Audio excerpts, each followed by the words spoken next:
بسم اللہ الرحمن الرحیم۔ بحمد اللہ تعالیٰ آج پھر ہم اپنے درس قرآن کے سلسلہ میں حاضر ہیں۔ اللہ تعالیٰ کے فضل و احسان سے آج ہم دوسرے سپارے کے 8 نمبر رکوع کا اس کا آغاز کرنے جا رہے ہیں۔ فرمایا یسألونک عن الاہلۃ، پیارے حبیب صلی اللہ تعالیٰ علیہ وآلہ وسلم یہ آپ سے چاند کے گھٹنے اور بڑھنے کے متعلق پوچھتے ہیں۔ اہلہ یہ چاند کے کم و بیش ہونے کو، کہ اس کی وجہ کیا ہے، چاند گھٹتا اور بڑھتا کیوں ہے۔ قل ہی مواقیت للناس والحج، پیارے حبیب صلی اللہ علیہ وسلم آپ انہیں فرما دیجئے کہ یہ وقت کی علامتیں ہیں اور حج کو پہچاننے کی علامت ہے۔ یہ پتہ چل جائے کہ اب وقت کیا ہو گیا، آج تاریخ کیا ہے، مہینہ کون سا ہے، اور حج کے ایام اور ان کے دنوں سے متعلق وہ تمہیں معلومات مل سکیں۔ سوال سائنسی نوعیت کا تھا، لیکن جواب وہ ظاہری نوعیت کا دیا گیا ہے۔ تو سائنسی نوعیت کے سوال کا جواب سائنسی نوعیت میں کیوں نہیں دیا گیا؟ علماء اور مفسرین کرام لکھتے ہیں کہ اس لیے کہ یہ انسان کی کھوج اور اس کی ریسرچ پہ چھوڑ دیا کہ یہ تمہاری اپنی ذمہ داری ہے کہ تم یہ جانو کہ اس کے گھٹنے اور بڑھنے کی وجہ کیا ہے۔ جو ہم نے اس کو رکھا ہوا ہے گھٹنے اور بڑھنے کے لیے، وہ وہ وجہ یہ ہے کہ ان سے تمہیں دنوں کا اور اوقات کا اندازہ ہو سکے۔ وَلَيْسَ الْبِرُّ بِأَن تَأْتُوا الْبُيُوتَ مِن ظُهُورِهَا، فرمایا نیکی یہ نہیں ہے کہ تم اپنے گھروں کے پیچھے سے آؤ، وَلَكِنَّ الْبِرَّ مَنِ اتَّقَىٰ، بلکہ نیکی تو یہ ہے کہ جو تقوی اختیار کرے، اللہ سے ڈرنا اور نیکی کی راہ اختیار کرنا، یہ نیکی ہے۔ اپنے بنائے ہوئے طریقوں سے وہ اللہ کا قرب نہیں ملتا۔ مکہ والوں کا طریقہ یہ تھا کہ جب احرام باندھ لیتے اور انہیں اپنے گھر میں آنے کی حاجت محسوس ہوتی تو پھر یہ گھروں کے سیدھے طریقے سے نہیں آتے تھے، بلکہ گھروں کے پیچھے سے دیوار کو پھاڑ کر ان میں داخل ہوتے، اور یہ اپنے لیے ایک بڑا نیکی کا کام سمجھتے ہیں، انہوں نے بڑا کام کر دیا ہے کہ ہم اپنے گھر میں سیدھے راستے سے داخل نہیں ہوئے۔ فرمایا یہ کوئی نیکی نہیں ہے۔ یہاں ایک چیز سمجھ آ گئی کہ اپنے جو نیکی کے تصورات بندے نے بنا رکھے ہوتے ہیں، اصل نیکی وہ نہیں ہوتی۔ نیکی وہ ہے جو اللہ اور اللہ کے رسول نے بتا رکھی ہے، وہی راستہ نیکی کا راستہ ہے جو اللہ اور اللہ کے رسول نے بنایا ہے۔ ہمارا اپنا بنایا ہوا کوئی راستہ نیکی کا نہیں ہو سکتا۔ تو فرمایا وَلَكِنَّ الْبِرَّ مَنِ اتَّقَىٰ، بلکہ نیکی تو تقوی اختیار کرنا ہے، تم پرہیزگاری اختیار کرو، اللہ کا خوف اپنے دلوں میں پیدا کرو اور اس کی محبت پیدا کرو۔ وَأْتُوا الْبُيُوتَ مِنْ أَبْوَابِهَا، اپنے گھروں میں دروازوں کے راستے سے آیا کرو، سیدھے راستے جو بنائے گئے ہیں گھر میں آنے جانے کے لیے، انہی راستے سے آیا کرو۔ وَاتَّقُوا اللَّهَ لَعَلَّكُمْ تُفْلِحُونَ، اور اللہ سے ڈرو تاکہ تم فلاح پا جاؤ۔ وَقَاتِلُوا فِي سَبِيلِ اللَّهِ الَّذِينَ يُقَاتِلُونَكُمْ وَلَا تَعْتَدُوا، اور فرمایا کہ تم جہاد کرو اللہ کے راستے میں ان کے ساتھ جو تمہارے ساتھ لڑتے ہیں، وَلَا تَعْتَدُوا، اور زیادتی نہ کرو۔ یہاں جہاد کا وہ مقصد بھی ذکر کر دیا گیا، اور کن کے ساتھ جہاد کرنا ہے اس کا بھی ذکر کر دیا گیا، اور اس کا طریقہ کار کیا ہوگا اس کا ذکر بھی فرما دیا۔ یعنی پوری جہاد جو ایک فلسفی ہے جہاد کی، وہ یہاں پر بیان کر دی گئی ہے کہ وَقَاتِلُوا فِي سَبِيلِ اللَّهِ، لڑو اللہ کے راستے میں۔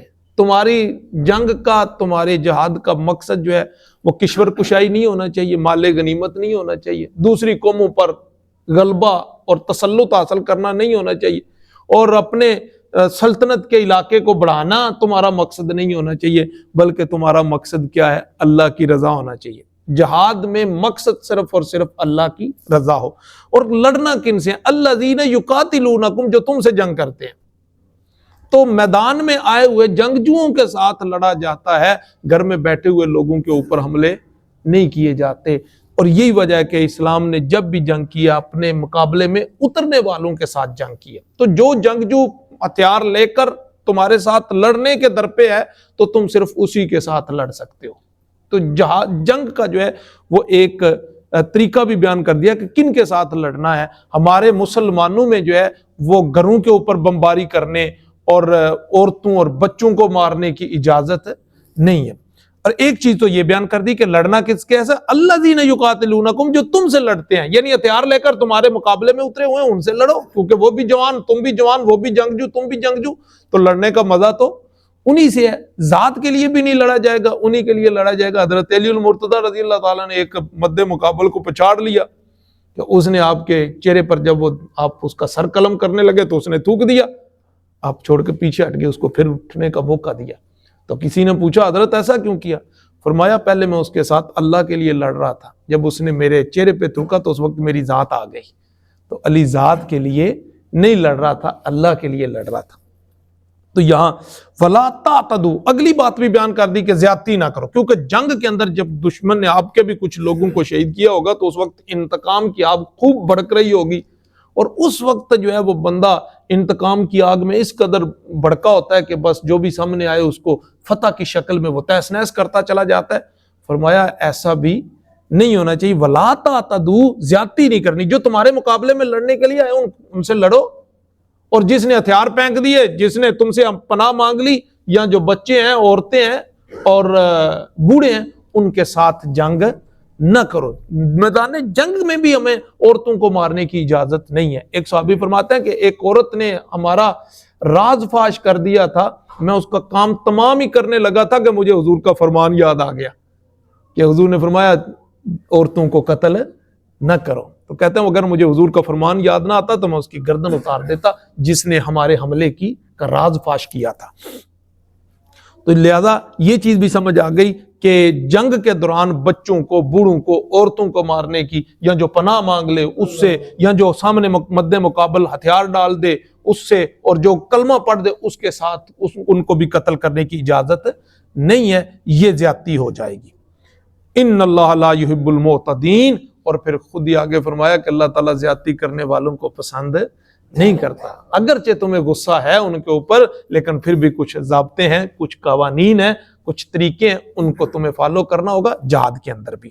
اور یہی وجہ ہے کہ مسلمان جب بھی فاتحین کسی علاقے میں داخل ہوتے تھے تو ان کے داخلے کا انداز ہی کچھ اور ہوا کرتا تھا، اور ان کا انداز یہ ہوتا تھا کہ اگلوں کو امان دیتے، انہیں مذہبی آزادی دیتے، اور انہیں ہر طرح کی جو ہے وہ سہولیات فراہم کیا کرتے تھے، اور ان کو بے دریغ قتل نہیں کرتے تھے، ان کی عوام کو اور ان کی عورتوں اور بچوں کو اور بوڑھوں کو۔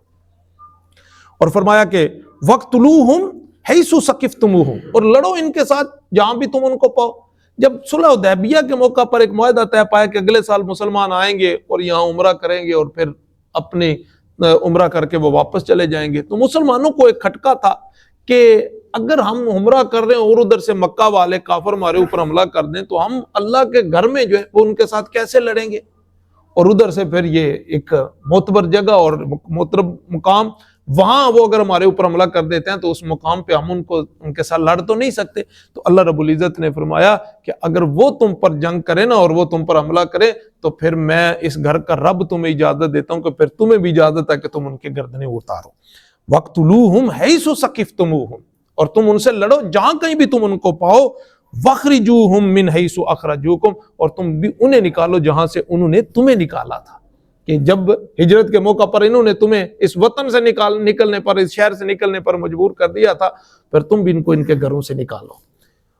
اور پھر یہی ہوا تھا، جب مکہ فتح ہوا تو مسلمانوں نے، اللہ تعالیٰ نے ان کو فتح عطا فرمائی اور انہوں نے وہاں سے نکالا ان کو۔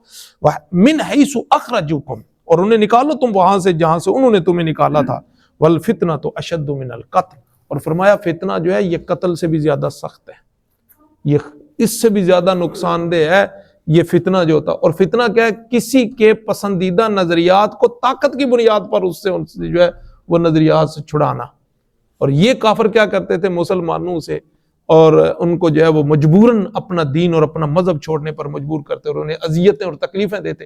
فرمایا کسی شخص کی قتل کر دینا یہ اتنا بڑا فتنہ نہیں ہے جتنا کسی کو طاقت کی بنیاد پر اور اس کے اوپر ظلم اور ستم کر کے اس کے نظریات سے اس کو ہٹانا، یہ جتنا سخت ہے۔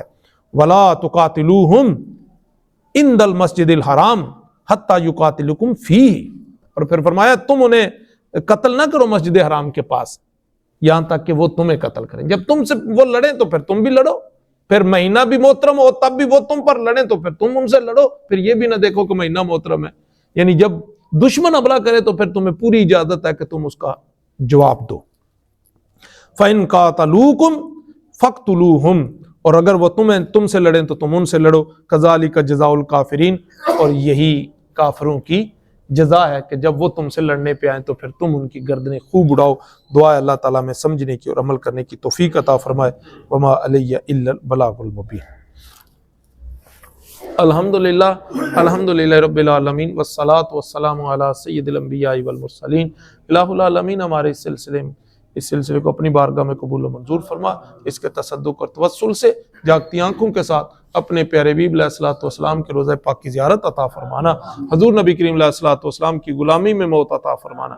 جب دم واپسی ہو آنکھوں کے سامنے چہرہ مصطفیٰ صلی اللہ تعالیٰ علیہ وآلہ وسلم ہو اور زبانوں پہ جاری ہو لا الہ الا اللہ محمد الرسول اللہ۔ الہی قبر کے اندر آقا علیہ الصلوۃ والسلام کی پہچان عطا فرمانا۔ حشر میں آقا علیہ الصلوۃ والسلام کے دست اقدس سے آب کوثر عطا فرمانا اور آقا علیہ الصلوۃ والسلام کی شفاعت سے بہرمند فرمانا۔ صلی اللہ تعالی علی خیر خلقہ ونور عرشی وزینت فرشی محمد وعلی آلہ واصحابہ اجمعین برحمتک۔